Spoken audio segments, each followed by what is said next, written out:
In this video, I'm going to teach you top 10 most effective methods to save your iPhone's battery life throughout the day. And I'll strongly suggest you to watch this video till the end, not to miss any point. So without any further ado, let's get this job done.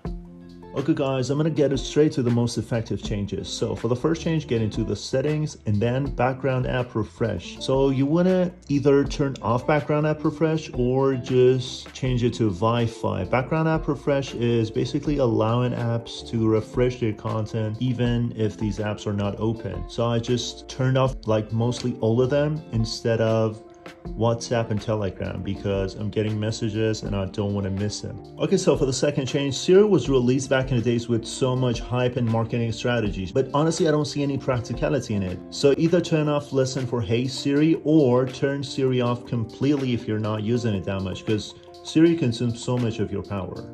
Alrighty, right. So for the third change, if you have a great acquaintance of the city that you're living in, you can even disable location services. I know it will affect your experience with your iPhone. You cannot send your location to your friends and family, but it consumes power as well in a harsh way, and you might consider turning it off. Okay, so for the fourth change, if you're not already using dark mode, you might want to consider using it because surprisingly, Apple itself claims that using dark mode could ameliorate your battery consumption and battery usage. And it is even good for your eyes, so why not? Okay, so for the fifth change, if you're using iPhone 14 lineup, just get into display and brightness and definitely turn off always on display, because I don't honestly get the point that if I'm not using my phone, why would I want its screen to be turned on constantly? So definitely head over and turn it off. Okay, so we're getting to more subtle changes. Get into location services if you haven't turned it off.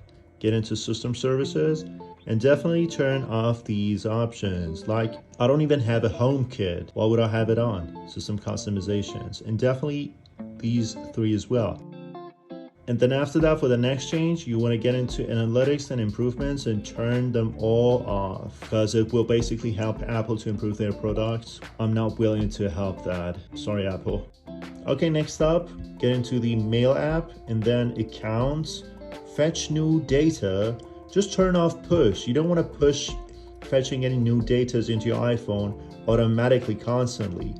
And I'll definitely suggest you to turn it off and change this to every 30 minutes. So your email app would basically search for new emails every 30, 15 minutes, or even every hour instead of constantly checking for new emails.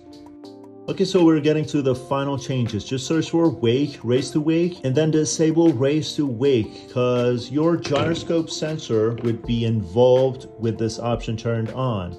And by turning it off, you can save a huge amount of battery. Okay, so for the final changes, you want to type for tap to wake, and into the accessibility, you will see an option called tap or swipe to wake. So with this option turned on, your screen sensors will continuously search for any new information given to the screen to turn itself on. So your device is all searching for new information throughout the screen sensors. But by turning this option off, your phone's screen will not turn on by any taps, and your phone will be living in peace and prosperity and tranquility. So please like this video and give me a huge thumbs up and take care of yourself and peace out.